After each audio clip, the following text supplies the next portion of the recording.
Hey friends, Wayne over here at the Ram Man Inc. Don't forget the ink. Hey, we're getting ready to send off this power unit for this 70 runner Superbird. So here we go. We've got our tandem Bendix booster all put back together and rebuilt. And then of course we've got our classic,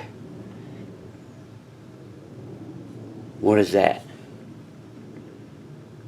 5621 master cylinder and our correct lid, J1703 lid.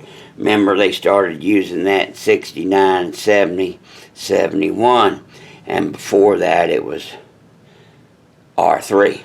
So there we go. He's all fixed up. So let's put the hose to this booster real quick. It already got tested out.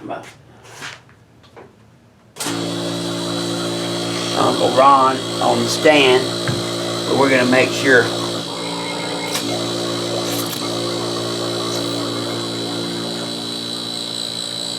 So here we go. Oh yeah, we can see our action with the palm of our hand. Palm of our hand, we can easily depress the mechanism. And it recovers real well, very smooth. Now, shut the motor off. Check, make sure check valve's one way. Make sure that the booster's holding some vacuum.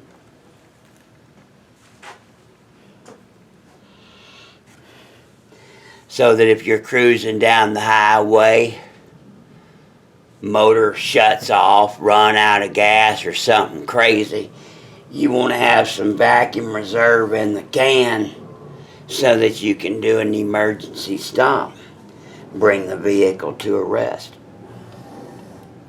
There's 1, 2, you can hear it.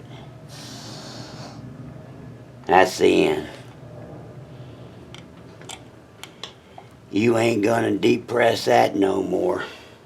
Not without a press. Damn sure ain't gonna do it with the palm of your hand. Ain't gonna happen.